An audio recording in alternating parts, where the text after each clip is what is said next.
सुरनाय हाबाफारि लादों। बे हाबाफारियानो जाहैदों 3-4 मेआव दाखालि बावैसो मणिपुराव मोनसे दाङाबाजि जादों। बे दाङाबाजियाव जोङो नै मैया दाख्लैसो 19 तारिख जुलाइआव मोनसे भिडिअ भाइराल जानाय नुदों। बे भिडिअ भाइरालाव जाहैदों जोंनि आइजो माहारिनि सायाव इनाय अयथासार बानायदों। बे इनाय अयथासारनि थाखाय जोङो दिनै बे हान्जा सुरनायखौ लानाय जादों।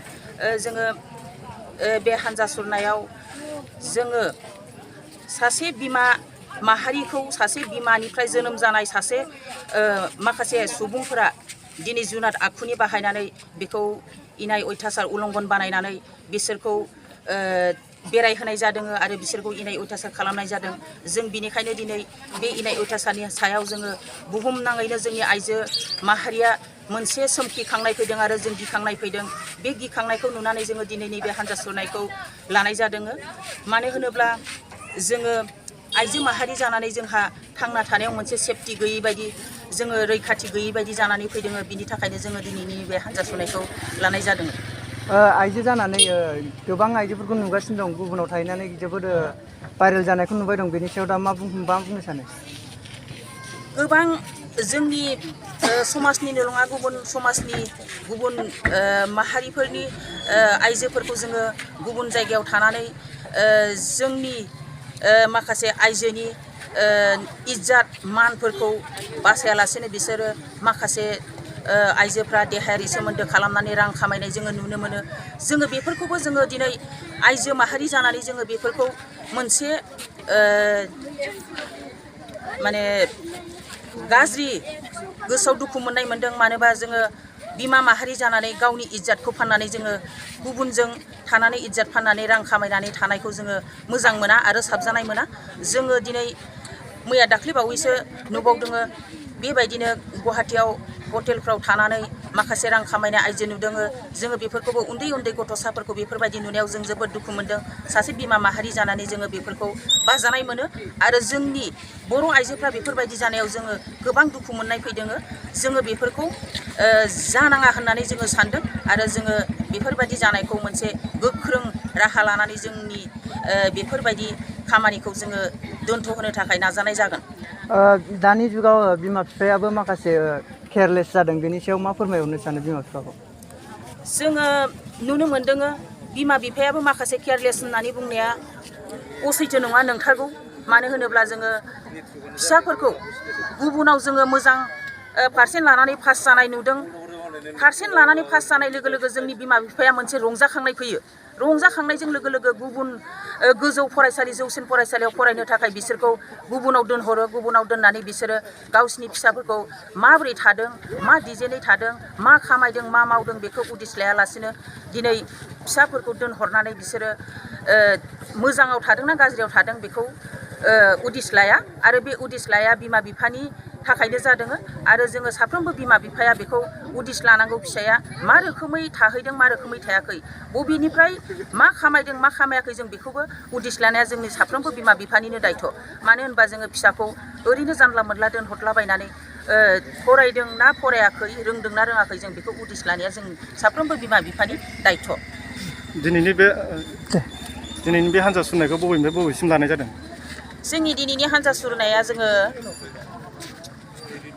जोङो माबानिफ्राय जोंनि दैमालु गेलेग्रा फोथारनि, जोहोलाव गेलेग्रा फोथारनिफ्राय जोङो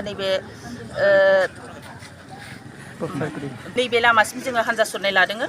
जोङो बिश्वनाथ डिस्ट्रिक्ट बोरो छात्र संस्था की सपोर्ट से एक कैंडल लाइटिंग हमने आज ऑर्गेनाइज की है। आज की शाम में हम अपनी ओर से ये कहना चाहते हैं कि जो हिंसा, जो घटना इस वक्त मणिपुर में घट रही है, वो देश की, भारत की 21वीं सदी की जो प्रगति और गति की एक चपट कुर्ता है, इसमें काला दाग है। जो कहना पड़ेगा कि जो मोदी जी का जो एक्शन है, बेटी पढ़ाओ बेटी बचाओ, उसकी जो आदर्श है, उस आदर्श को भी कुछ दिनों में जो मणिपुर में हो गई हिंसक घटनाएँ चैलेंज करते हैं और इससे हम कहीं शर्मिंदा है। हम ये कहना चाहते हैं कि पिछले मई से मणिपुर में घटना चल रहा है, आज तक रुकने का कोई नामो निशान नहीं है। बीच में सुनने को आया था कि होम मिनिस्टर अमित शाह जी आए हैं, उन लोगों से बात किए थे, लेकिन इस बातचीत के दौरान कोई मतलब उस घटना की ख़त्म होने का कोई नामो निशान अभी तक नहीं है, कोई समाधान नहीं निकल कर आ रहा है। तो हम भारत सरकार से और मणिपुर में जो सरकार अभी बैठे हैं बीजेपी की तरफ से, हम सबको रिक्वेस्ट करते हैं कि जो मणिपुर में चल रहा है, जो घटना चल रहा है, जो हिंसक घटना चल रहा है, इस घटना को जितनी जल्दी हो सके समाप्त करें।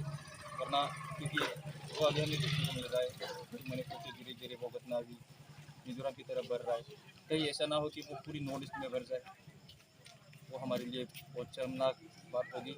तो आज के समय में भी जहाँ पर पूरी दुनिया अभी आसमान छू रहे है, पूरी दुनिया अभी गति और प्रगति की तरफ बढ़ रहे हैं, इसी समय में हम आपस में लड़ रहे, भाई भाई की तरफ लड़ रहे हैं। तो मणिपुर में चल रहा है अभी हमें जो दो भाई हमारे माइती और कुकी, हम सबसे भी आग्रह करते हैं कि चाहे कानून चाहे आपको रोक नहीं पा रहा है, आपकी जो बातें नहीं सुन पा रहा है, मतलब समझ नहीं पा रहा है, फिर भी हम आप सबसे भी रिक्वेस्ट करते हैं कि इंसानियत की कदर करें, इंसानियत को बरकरार रखें। क्योंकि जो इंसानियत मरने लगता है तो ऐसे घटनाएं अभी घटने लगता है। अभी जो कुछ दिन पहले घटा था औरतें के ऊपर जो दुखद घटनाएं जो रास्ते में मतलब औरत की हत्या होता है, वो सब मतलब बहुत शर्मनाक है। हम इस पर के बहुत दुखी हैं, हम दुख प्रकट करते हैं। तो हम रिक्वेस्ट करते हैं सबसे, सरकार से भी, प्रशासन से भी, कानून व्यवस्था जल्द से जल्द वहाँ पर लागू हो रही। हम इसलिए सब सरकार से रिक्वेस्ट करते हैं और जो मणिपुर की भाई बहनों हैं, हम सबसे भी ये रिक्वेस्ट करते हैं कि इंसानियत को बरकरार रखें और इस इंसानियत के प्रति ध्यान रखते हुए ये जो घटना अभी चल रहा है, जो घटनाक्रम अभी चल रहा है, उसको जल्द से जल्द रोकने में सभी सहायता करें। हमारे मेथी भाई भी उसमें योगदान दें और जो कुकी भाई लोग हैं वो भी योगदान दें। सब मिल के हमें आपस में मिल के बातचीत के जरिए जो भी घटनाक्रम चल रहा है सबको ख़त्म करने की, एक जल्द से जल्द ख़त्म करने की एक परिस्थिति में आए, हम ये सबसे आगे करते हैं।